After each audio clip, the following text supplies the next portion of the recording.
오늘 우리에게 주신 하나님의 말씀은 사도행전 19장 8절에서 20절입니다. 하나님의 말씀을 봉독합니다. 하나님의 말씀을 경청하십시오. 바울이 회당에 들어가 석 달 동안 담대히 하나님 나라에 관하여 강론하며 권면하되 어떤 사람들은 마음이 굳어 순종하지 않고 무리 앞에서 이 도를 비방하거늘 바울이 그들을 떠나 제자들을 따로 세우고 두란노 서원에서 날마다 강론하니라. 2해 동안 이같이 하니 아시아에 사는 자는 유대인이나 헬라인이나 다 주의 말씀을 듣더라. 하나님이 바울의 손으로 놀라운 능력을 행하게 하시니 심지어 사람들이 바울의 몸에서 손수건이나 앞치마를 가져다가 병든 사람에게 얹으면 그 병이 떠나고 악기도 나가더라. 이에 돌아다니며 마술하는 어떤 유대인들이 시험삼아 악기 들린 자들에게 주 예수의 이름을 불러 말하되 내가 바울이 전파하는 예수를 의지하여 너희에게 명하노라 하더라.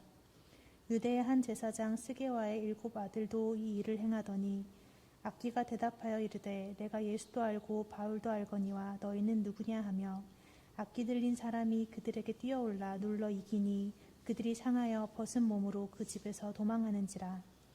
에베소에 사는 유대인과 헬라인들이 다 이 일을 알고 두려워하며 주 예수의 이름을 높이고 믿은 사람들이 많이 와서 자복하여 행한 일을 알리며 또 마술을 행하던 많은 사람이 그 책을 모아가지고 와서 모든 사람 앞에서 불사르니 그 책값을 계산한즉 은 5만이나 되더라.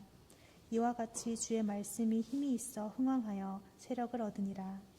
하나님께서 오늘 이 말씀을 통해 우리에게 은혜 주시기를 원합니다. 감사합니다. 대부분 학교에서 방학이 시작되었습니다. 그래서 각 가정들은 이제 방학 때 어떤 스케줄을 또 운영해야 될지 엄마들은 발등에 불이 떨어지셨을 것 같습니다. 뿐만 아니라 휴가와 선교 등등으로 우리 성도님들의 지금 스케줄도 왕성하시고 스케일도 왕성하세요. 그래서 매주마다 지금 예배드리는 인원이 바뀌시는 걸 제가 앞에서 보면 지금도 도처에 나가 계신 분들이 많이 계시는데요. 이렇습니다. 날마다 주님 날마다 연지도 중반을 지나갔습니다. 그래서 오늘 우리가 7월 20일입니다. 그래서 우리는 벌써 7월 20일이야 라고 중순이야 넘어갔어 라고 놀라기만 합니다. 이 방학을 지나는 대학생들은 인턴을 지원을 하고 또 자격증을 이렇게 준비하면서 내게 주어진 기회를 어떻게든지 잡기 위해 노력하고 있습니다. 제가 지난주에 김겸선 목사님의 신작을 읽다가 이 부분에서 멈춰섰습니다. 인용하겠습니다. 실기, 곧 좋은 기회를 잃어버렸다는 뜻이다. 사람들은 억울해서 못 견딘다. 실기, 곧 자기 자신을 잃어버렸다는 의미이다.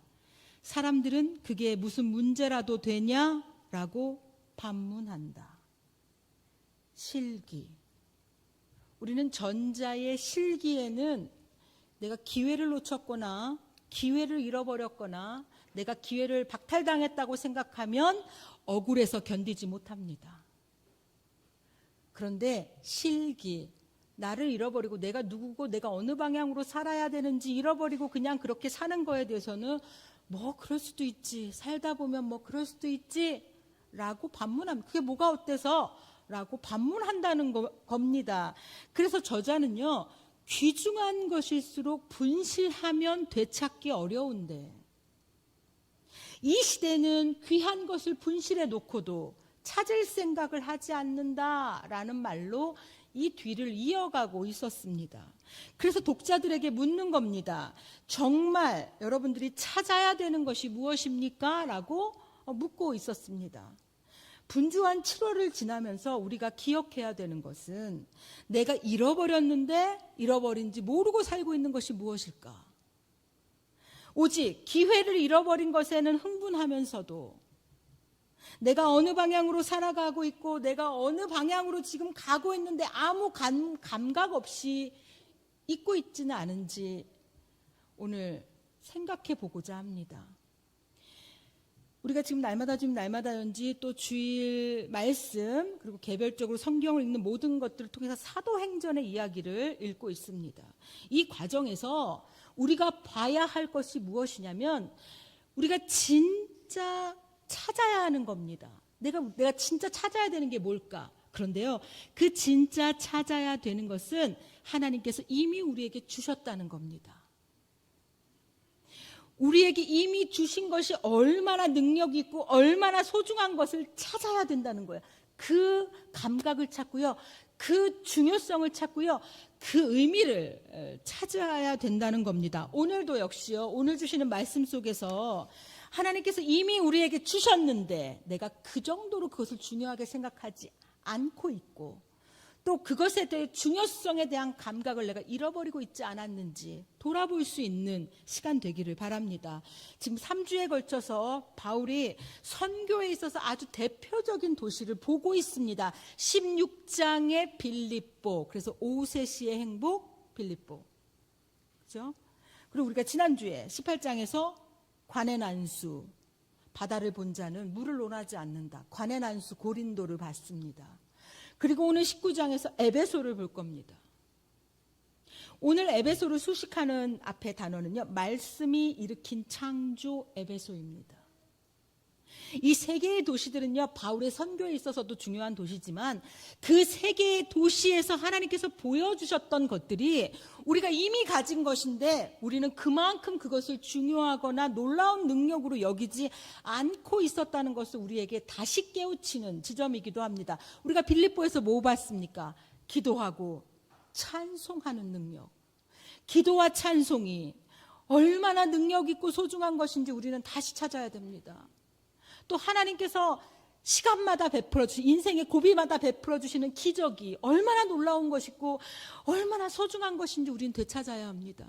고린도에서 무엇을 봤습니까? 하나님께서 고린도에 갈 때 성도의 만남을 통해서 브리스길라와 아굴라를 예배해 주시고 디도 유스도와 그리스보, 신라와 디모데 다 바울에게 최정의 어벤져스 팀을 결성해 주시잖아요. 성도와 만나는 만남이 이렇게 중요하다는 거 우리가 그 감각을 잊고 있으면 안 됩니다. 또 무엇을 봤습니까? 환상 속에서 하나님께서 주시는 약속이 있었어요. 당신의 백성들에게 주시는 임마누엘의 약속이 얼마나 중요하고 놀라운 것인지를 우리는 되찾아야 됩니다. 그리고 오늘 에베소에서는 우리가 무엇을 우리가 이미 가졌지만 그 능력을 잊어버리고 살고 있고 그것을 간과하고 살고 있었는지 함께 보려고 합니다. 오늘 본문의 바로 앞장인 18장에 20절, 21절을 보면 너무나 인상적인 장면이 있습니다. 20절, 21절을 성경책이 있으신 분들은 펴셔서 함께 읽겠습니다. 20절, 21절입니다. 여러 사람이 더 오래 있기를 청하되 허락하지 아니하고 작별하여 이르되 만일 하나님의 뜻이면 너희에게 돌아오리라 하고 배를 타고 에베소를 떠나. 고린도에서 잠시 에베소에 바울이 들렀어요. 그런데 이 장면이 저에게 중요하게 여겨졌던 이유는 뭐냐면 에베소라는 지역이 어디냐면 바울이 아시아 쪽으로 복음을 전하고 싶었지만 성령이 막아서서 에베소를 못 갔어요. 그리고 저쪽으로 마게도냐 지방으로 가면서 빌립보로 향했거든요. 그러니까 에베소라는 지역은요, 바울이 되게 가고 싶었지만 가지 못했던 곳이었어요. 그런데 여정상 잠시 들렸는데 그곳에 있던 성도들이 환대하는 거예요. 지금 바울이 가는 곳마다 어려움도 있고 전할 때 이렇게 어렵게 했던 사람들이 많이 만났는데 이 에베소에서요, 잠시 들른 에베소에서 말씀을 더 듣기를 원하고 더 여기 있으라는 겁니다. 자, 바울의 입장에서 내가 원래 에베소 가고 싶어 했고 내가 나의 선교 지역 속에 들어와 있던 에베소였는데 이렇게 성도들이 환영하고 나도 좋고 너도 좋고 이러면 어떤 마음이 들겠습니까? 아이고, 여기다. 내가 여기서 선교 사역을 해야 되겠다라는 생각 안 들겠습니까? 그런데 바울이 더 머물러 달라는 요청에 허락하지 않습니다. 허락하지 않고 무엇이라고 하냐면 만일 하나님의 뜻이거든 내가 다시 에베소로 돌아오겠다라고 하며 떠나는 장면이 지금 20절, 21절입니다. 그러면 우리는 궁금하게 됩니다. 과연 바울은 에베소로 다시 돌아왔을까요? 과연 바울이 다시 에베소로 돌아왔다면 그것은 무슨 뜻이냐면 하나님의 뜻이건을 내가 에베소로 돌아오겠다라고 했잖아요. 그러면 이것은 하나님의 뜻이라는 거죠. 그런데 이 말을 그냥 할 수가 없어요. 왜냐하면 지금부터 에베소에서 떠나서 바울이 갈 여정이 목숨이 아주 위태로운 여정이었어요. 그가 그 여정을 마치고 다시 에베소로 돌아오면 진짜 하나님이 보호하신 거예요. 지도를 보겠습니다. 숫자 1이 숫자 1이라고 내가 고린도예요. 고린도에서 숫자 2가 에베소입니다. 이쪽으로 왔어요. 이 에베소에서 지금 이 말을 하고 있는 거예요. 내가 만일 하나님의 뜻이건을 내가 돌아오겠다라고 한 것이 2번입니다. 그래서 그의 일정이 어떻게 될 거냐면 그 뒤에 이어지는 22절, 23절에 그의 여정이 나오는데요. 제가 성경을 읽으면서 지도를 같이 설명하겠습니다. 가이사라에 상륙하여, 그러니까 지금 에베소에서 3번으로 가겠다는 거예요. 가이사라에 상륙하여 올라가 교회의 안부를 물은 후에, 여기 지금 번호에 없지만 가이사라 바로 밑에 예루살렘이 있어요. 예루살렘으로 갔다가 안디옥으로 내려가서, 안디옥으로 가는 게 4번이에요. 4번으로 갔다가 23절에 보니까 얼마 있다가 떠나 갈라디아와 부르기아 땅을 차례로 다니며 모든 제자를 굳건하게 하니라. 갈라디아, 부르기아 5번, 6번. 자, 이 5번, 6번 라인이 전체가 바울의 1차 선교 여행 지역이었습니다. 여기 루스드라, 더베, 이고니온 보셨죠? 우리 날마다 주님에서도 봤지만 돌에 맞고 죽을 뻔했어요. 여기는 바울이 생사를 막 넘나들던 곳이 바로 이 지역이었어요. 근데 바울이 어떻게 했냐면 내가 여길 다 돌았는데 하나님의 뜻이면 내가 에베소로 오겠다는 거예요. 그러니까 바울이 지금 22절, 23절은 우리에게 궁금하게 해요. 과연 바울이 에베소로 돌아올 수 있을까? 그런데 19장이요. 짠! 하고 에베소에 있는 바울을 보여주고 있어요. 그래서 감격스러운 겁니다. 바울은 지금 이 모든 다 돌고서요. 하나님의 뜻이라는 것을 확신해서 살아서 에베소로 돌아왔습니다. 오늘 19장은요. 그렇게 돌아온 우리 에베소의 이야기입니다.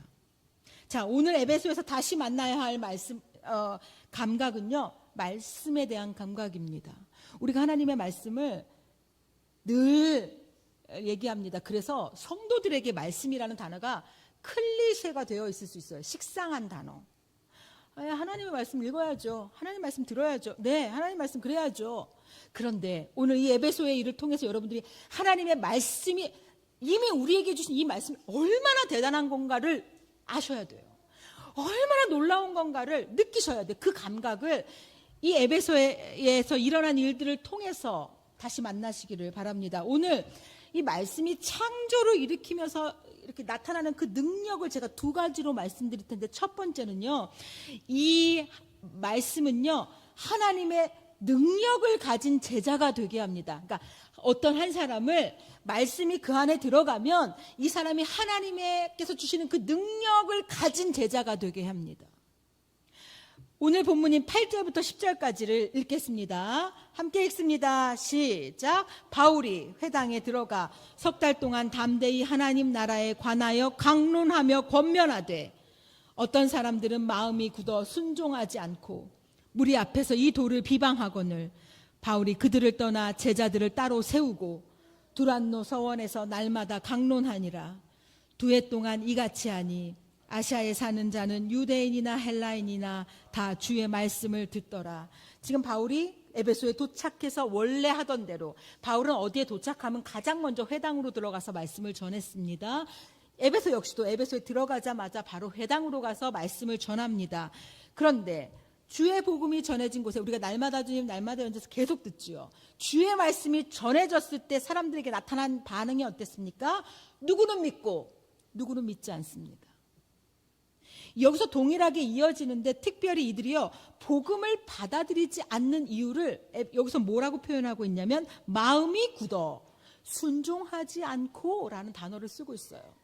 마음이 굳어서 주의 말씀을 받아들이지 않는다라는 뜻이죠. 그런데요, 이 마음이 굳다라는 말은요, 우리가 저 사람 마음이 아주 바늘 하나도 안 들어가. 아주 강팍해라고 쓸 때 하는 그 말이에요. 굳어졌다라는 말이.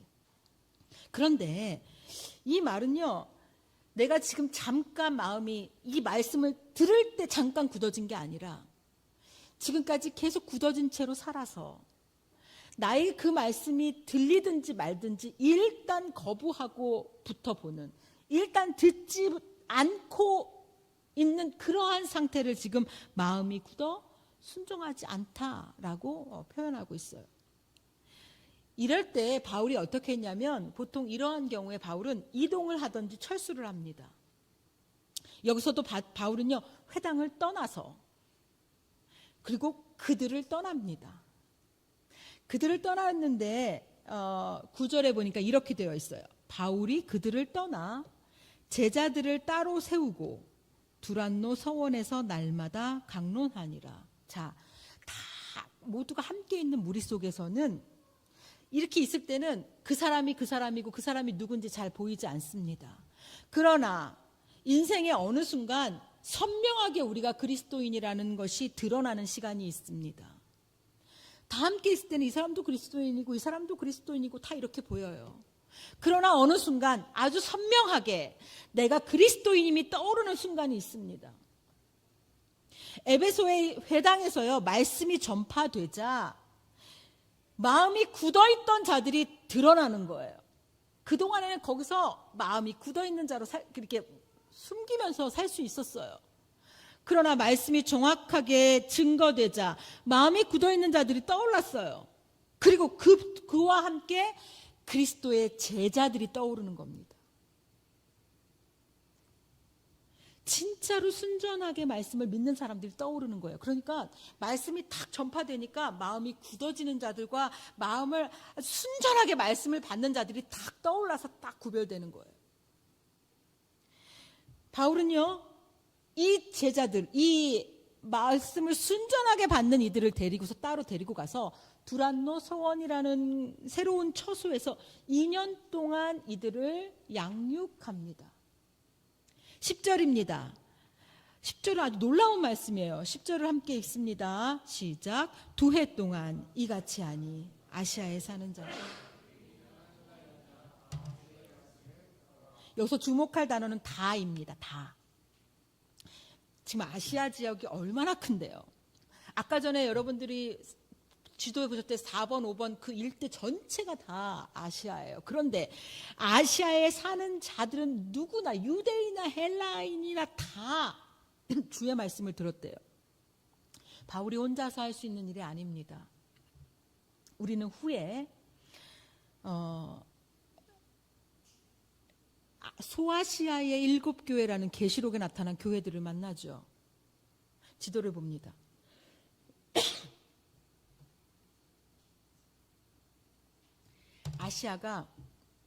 아시아에 세워진 교회들이 있어요. 버가모, 두아디라, 사데, 서머나, 에베소, 라오디게아, 빌라델비아. 이거 고린도 계시록에 나오는 7교회예요. 뿐만 아니라 골로새 교회, 히에라볼리 교회, 이 모든 교회들이 아시아의 교회들이고요. 그런데요, 놀랍게도요, 지금 여기서 두란노 서원에서 훈련받은, 양육받은 에베소의 제자들이 흩어져서 복음을 전한 결과 이 소아시아의 지역에 있는 모든 교회들과 복음들이 전해졌다고 하죠. 그러니까 이 소아시아 교회, 아시아와 유대인, 헬라인이 다 복음을 들을 수 있었던 것은 바울 혼자서 거기를 다 다니면서 하는 게 아니에요. 여기서 말씀으로 훈련받은 사람들이 쫙 흩어져서 에베소에서 훈련받았던 그 말씀의 사람들이요, 쫙 흩어져서요, 소아시아 전체를 바꿔놓은 거예요. 소아시아 전체의 교회가 세워지고 그곳에서 수많은 성도들이 배출되는 것, 이 에베소에 이 훈련받았던 말씀을 간절히 받았던 제자들로부터 이루어진 일입니다. 이 에베소에서 말씀이 일으킨 창조의 능력이 이렇게 대단한 겁니다. 그리스도인들이 제자가 됐고요. 제자가 된 이들이 복음을 전파하면서 그리스도인들을 만들어내고 제자들을 만들어내는 거예요. 자, 마음이 굳은 자들이 드러났고요. 말씀을 받는 자들이 드러났습니다. 말씀은요, 살아있는 자들에게 살아 움직이면서요, 사람들을 성장시킵니다. 이것은 분명한 사실이에요. 우리가요, 내가 신앙생활을 몇 년을 했는데 내가 크지 않았다는 것은 여기에 문제가 있는 거예요. 말씀은 반드시 성장시킵니다. 우리는 자기 자신의 성장에 대해서 관심이 많습니다. 자녀의 성장에 대해서도 관심이 많습니다. 그러나 내가 제자로서 성장하고 있는지에 대해서는 얼마나 관심이 있습니까? 하나님의 말씀이 그 창조의 능력으로 얼마나 놀라운 사람으로 만들어내는지 기대하지 않습니다. 말씀을 읽으시면서 여러분들 소아시아 전체를 뒤바꿔 놓는 사람으로 말씀으로 내가 이러한 사람이 되겠다라는 기대해 보셨습니까? 우리는 말씀을 읽으면서 말씀을 들으면서 너무 작게 말씀을 과소평가합니다. 그러나 하나님의 말씀은 그리스도인들을 제자로 삼아서 소아시아 전체를 변화시키는 이렇게 창조의 능력을 가진 말씀이라는 거예요. 왜 그들에게는 이 말씀이 이렇게 크고 우리에게는 작습니까? 오늘부터 당장 또 내일 날마다 주님 날마다 연주를 하시면서 하나님의 말씀의 창조의 능력 앞에 나아가십시오. 그리고 하나님, 저와 우리를 아시아 교회를 세우는 그 일을 감당했던 에베소의 제자들처럼 능력 있는 제자로 성장시켜 주십시오. 기도하십시오. 그리고 그 말씀을 훈련받는 일에 힘쓰십시오. 우리가 잊고 있는 그 감각은요, 말씀의 능력에 대한 감각입니다. 우리는 말씀의 능력을 아주 과소평가합니다. 그러나 말씀은요, 우리를 하나님의 능력을 가진 자로 성장시킵니다. 우리 온 연주 성도들이 그 말씀, 이 말씀의 능력을 온전히 믿고 이 감각 속에서 그리스도인이 된 우리가 그리스도의 주의 제자로 에베소의 제자처럼 가는 곳마다 그곳들을 변화시켜버리는 그런 놀라운 말씀의 능력 있는 성도 되기를 축복합니다. 두 번째는요, 하나님의 말씀은 제자들에게 능력을 주면서 능력 있는 제자로 만들고요. 또 하나는 상황을 압도하는 능력으로 말씀이 역사하는 거예요. 그러니까 하나님의 말씀은요, 어떤 상황이든지 그 상황을 압도하는 능력으로 나타납니다. 에베소의 말씀은요, 귀로 듣는 말씀으로만 나타나는 것이 아니라 눈으로 보는 말씀으로 나타났어요. 눈으로 보는 말씀이 무엇입니까? 하나님의 기적이 그 앞에 나타나는데 눈으로 보는 기적으로 하나님이 어떤 분이신가를 깨닫게 하는 그 말씀의 능력이 나타나는 겁니다. 11절부터 12절을 봅니다. 11절부터 12절을 보면 우리가 함께 11절 12절 읽습니다. 시작. 하나님이 바울의 손으로 놀라운 능력을 행하게 하시니 심지어 사람들이 바울의 몸에서 손수건이나 앞치마를 가져다가 병든 사람에게 얹으면 그 병이 떠나고 악귀도 나가더라. 바울의 손을 통해 비범한 능력을 행하셨습니다.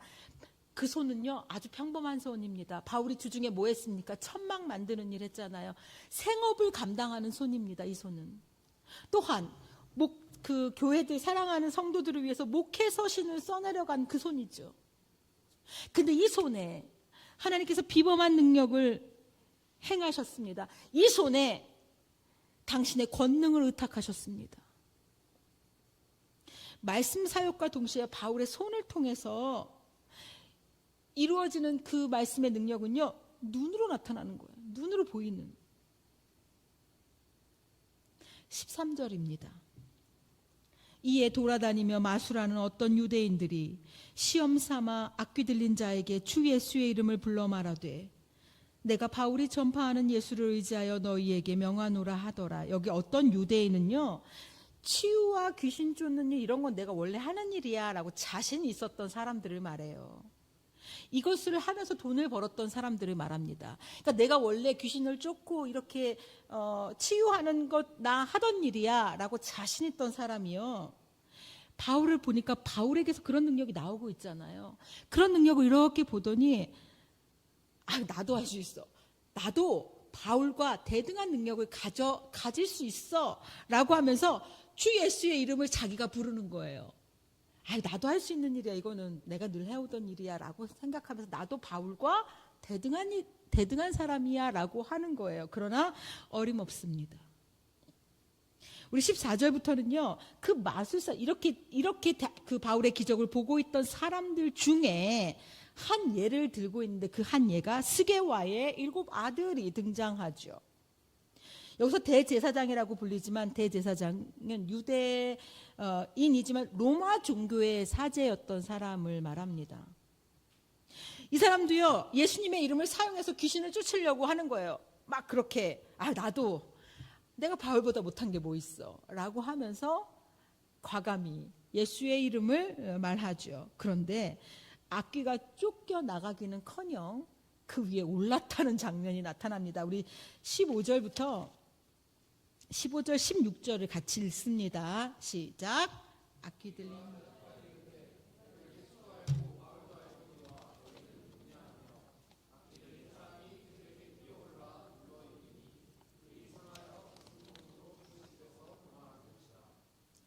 이 도망하는지라 주랭랑 쳤다는 거죠. 너희는 누구냐? 악귀가 물었는데 너희는 누구냐는 진짜 몰라서가 아니라 수사 의문문이에요. 조롱이에요. 내가 예수도 알고 바울도 알고 너는 누구냐? 조롱하는 거예요. 악귀가 지금 조롱해요. 스게와의 7 아들들의 입에서 나온 예수의 이름은 능력이 없었어요. 그러니까 바울의 입에서 예수의 이름이 나가니까, 능력이 나가니까 예수 이름만 부르면 이렇게 나도 할 수 있지라고 생각했는데 오히려 악귀가 내가 바울도 알고 예수도 아는데 너는 누구냐라고 조롱하고 있죠. 예수의 이름으로 악귀를 다스리려고 했지만 이들은요, 도리어 악귀들에 의해서 다스림을 받는 상황이 벌어집니다. 그런데 놀라운 것은요, 이것을 통해 성경이 뭐라고 합니까? 이 17절입니다. 17절 같이 읽습니다. 시작. 에베소에 사는 유대인과 헬라인들이 다 이 일을 알고 두려워하며 주 예수의 이름을 높이고. 지금 스게와의 7 아들이 예수의 이름을 사칭해서 막 그러고 있는데 지금 어떤 일이 벌어지냐면 사람들이 그 소식을 듣고서 두려워하면서 예수의 이름을 높이고 있어요. 예수의 이름과 버금가는 다른 능력이 없다라고 다른 사람들이, 거기에 있던 사람들이 예수의 능력을 경험하면서 예수의 이름을 높이는 일. 지금 예수님이 그 자리에 안 계세요. 그 자리에 예수님이 안 계셨어요. 그런데요, 사람들이 예수의 이름을 높이고 있어요. 자, 여기서 우리는요, 왜 이 일을 에베소에서 하나님이 일으키게 하셨을까라는 답을 얻을 수 있습니다. 에베소는요, 마술이 장악하고 있던 도시였어요. 마술로 생계를 이어가고 있는 사람들이 가득했던 곳입니다. 하나님이 여기에요, 마술보다 더욱 강력한 이 기적을 통해서 하나님께서 말씀하고 계시는 거예요. 자, 이 말은 무슨 뜻입니까? 상황보다 에베소가 마술이 가득한 그런 상황 속에 있습니다. 그 상황을 압도하는 능력으로 말씀하신다는 거예요. 하나님의 말씀은요, 그 상황을 압도하는 능력으로 나타난다는 거예요. 우리가 처해 있는 가정, 직장, 학교, 우리 아이들 학원, 우리 가는 자리마다 우리가 기억해야 되는 거는 우리 그 자리에서 우리가 겪는 게 뭐냐면 상황을 가장 크게 봅니다. 제가 이런 상황이에요. 제가 상황이 좀 좋아지면요, 제가 이런 상황 속에 있잖아요.